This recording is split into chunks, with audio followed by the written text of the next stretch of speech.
We're absolutely delighted and privileged and really honored to have Holger Laubenthal here from Germany. He's the CEO of GE Inspection Technologies, and he's come down and we have a little meeting here, and I thought we'll catch a few minutes and get Holger's views on some really important things that one of the greatest companies in the world is doing. Welcome. Good to see you, sir. Good to be here, and kudos for getting my name right. Thank you very much. I get it first time. Holger, you live in Germany, you work for one of the greatest corporations in the world. Hopefully. Are you really staying in connection with the future? Are you stuck in a large corporation? Yeah. Look, I would say that's one of the things that's always kept me at GE. If I look back at the sort of 14, 15 years it's been now, it really has been that appetite to drive change, right? Not only to be part of it, but to really actively embrace it. And whether that's been in the financial services business I've been in, or the business I'm in now, with the digital context around it, absolutely. I think that's one of the things that fascinates me about the company. What does Inspection Technologies actually do? Yeah, so we basically produce and sell equipment and services to inspect products and processes in all kinds of industries, right? So it could be oil and gas, could be automotive, could be engineering, could be electronics, all kinds of industries. And so we basically have imaging, mostly imaging technologies, X-ray, ultrasound, and others, to inspect parts. Could be engine blocks, could be turbine blades, in a production process, but could also be in service. So let's say a refinery, right, where you inspect pipelines, etc., and the services around that. So it seems a little bit like a crossover between the physical and the digital, or physical and the future. How does that actually come together? Yeah, so that's one of the things that excites me the most about this business, right? So historically, we've been mostly about selling a piece of equipment to do a measurement in time, right? But if you think about it, we generate tons of data, right? Images is all data. So how do we use that data as we're working with our customers to give them more productivity? And a lot of that is around proactive maintenance, right? Cost avoidance, more productivity around assets, reduction in errors in production, etc. And that's really the future of digital industrial coming together. In the inimitable style of Hollywood, let's do a little flashback. Sure. Tell us about your life and your story. You seem just absolutely perfect. Howard Business School, GE Capital CEO. You're young, you're handsome. So tell us about your story. So I was born in Frankfurt, grew up in the far western part of Germany, really the Ruhrgebiet, as they call it, the industrial heartland, right? And I think it's been shaping me in some ways. Very straightforward people, very down to earth, very practical, no nonsense, right? And it kind of built my interest in engineering and technology. Interestingly, I spent 15 years at Capital. I can talk about that too, how that came about. But the whole sort of practical, down to earth people has been really influential for me. Also shaped that I wanted to go into a technical program, which was my first field of studies that I did. But look, I've always been, if I look at my motivation, it's always been intrinsic. I've always wanted to be the best I could be at whatever I've done. What was that motivation? What was driving you? I mean, was there a catalyst in your life, maybe your mom and dad, or some other inspiration that drove you to this perfection?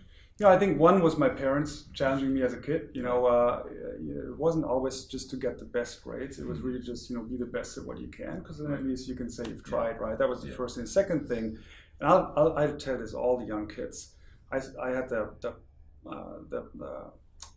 pleasure to be able to spend a year in high school in Texas when I was 16, and that really set me off on this global journey. And I think we could talk without end about the state of the world. Absolutely. One of the things that I think that's going to help us is building more connections globally, right? And so that really set me off on the journey to be a global guy in this. You worked with Roland Berger at one stage. I did. They're one of our business partners, and we do a lot of work. And I understand they're good people. They're very good people, indeed. I'm Munich-based. As you were growing, did you? And I know you were striving very hard. Did you have sort of challenges and failures and stumbling blocks, and how did you overcome them? How did you move forward from them? Where do you want me to start, right? Look, I think it's part of everyone's life, right? And if people tell you they haven't failed, then they're probably not telling you the truth, or not trying wrong, hard enough. Right? Not trying hard enough. That's another interpretation. I agree. Look, plenty. And again, a lot of it, if I just look at the last 15 years at GE, a lot of this it's the philosophy of the company, right? Putting you into stretch opportunities where people say, look, this individual has the capability and capacity to succeed, but it's not a walk in the park, right? And so inevitably, you run into things that don't work so well. Yeah. My first real CEO job was a role in Russia, and I probably walked into it thinking it would be easier than it turned out to be. It's an entirely different culture from what I'd seen. Yeah. The buck stops with you in that role, and there were some things in the beginning where I probably wasn't on point enough that caused us to just be a little too slow in terms of the execution. And you kind of have to go through these things, And you were in GE Capital and this was the money side. So how did you make that shift, and were you bringing that engineering thinking into the money piece? Yeah. See, this is actually how I was hired into the company, because when I first interviewed with GE, it was more around medical and energy and those businesses. And the team in the Swiss consumer business was really looking for somebody who can help them build processes. And so these were the quality days, Six Sigma and all that. So yes. I was apparently a good fit. Hopefully they'd still say that today. That's how that happened. With all the current challenges, with Moore's Law, with lots and lots of little companies coming up and succeeding and growing extremely rapidly, how do you keep GE fresh and young and innovative? How do you innovate in a large corporation? Yeah. It's a great question. I think there's a couple of things. Number one, I think any company needs to be a lot more open to outside influence than it used to be, right? The days of here's a hierarchy and here's a top and it's over, right? Yeah. It's a lot more horizontal. Yeah. Building ecosystems. You have to accept when you have good talent that they may not want to stay in their job for 3, 4, 5 years. Yeah. They may want to leave the company, do something else. I think that flexibility is something you need to ingrain in an organization. One of the bits of research that I've seen on GE and MasterCard and so on is to really get pure innovation rather than coming all from within. The created little companies outside and given them the mandate to even attack the mother company to keep the mother company really fit, and this company can grow from there.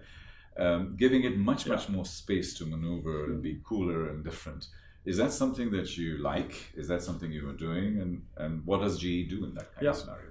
Look, I think it's a bit of reality, right? If you have a kind of a budgeting process and deliverables to meet, then diverting capacity into these kind of projects can be hard unless you're deliberate about it, right? And so yes, GE is I think quite active in that space. I mean, one example is our business together with GE Ventures group launched an initiative called Fuse, which is precisely about that. It's within GE, but we're partnering with other small businesses and building communities to help solve tough engineering problems where we may not have an immediate answer to, right?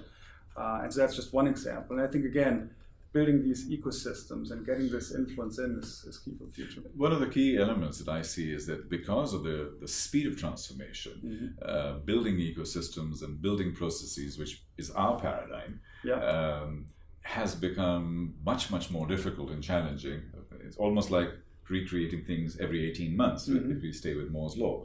How do you build that into a 10x thinking within a large corporation? I've always found that fascinating. Yeah. See, I think that's, I'm personally still on that journey, I would say. I don't think I have all the answers there. I would say there's some basic fundamentals which I think are always going to be true, right? And they probably start with you have to have a business strategy and a vision for the business, where to take it, right? And then that will help you think about how to get there. Right. You got to start with that. Right. And then building these ecosystems may be one solution, there may be other paths, right? But I think that's, you don't do this just because you want to have an ecosystem. You do this because you want to achieve something strategically, right? And my final question is, we are in the emerging markets. The emerging markets seem to be growing exponentially. What is your strategy in terms of the business that you're doing in particular, but GE in general, for the emerging markets? Yeah. Let me make this a little personal, if I may. Please. Look, I think a couple of things. Firstly, I spent 2.5 years here, as you know. if I ask myself, how can I as a manager add value to society? I mean, Abu Dhabi, Dubai, UAE in many ways is a case in point, right? Because the notion of building a business that develops future leaders, that develops a country and a nation in a sense, it's just fascinating. It's really inspirational, and I found it was a great aspiration to me personally. I think that's one of the ways to think about this, right? Clearly, we're in the business to make money, but there's a real value that as managers, as companies, you can bring to societies, and I thought that was really exciting. We live in a VUCA world right now. There's a lot of volatility and so on, and a lot of big black swan events taking place. What is your prognosis of the future? Do you have young children? How do you see the future? Yeah. So I'd say 2 or 3 things. One, I'm always a glass half full guy.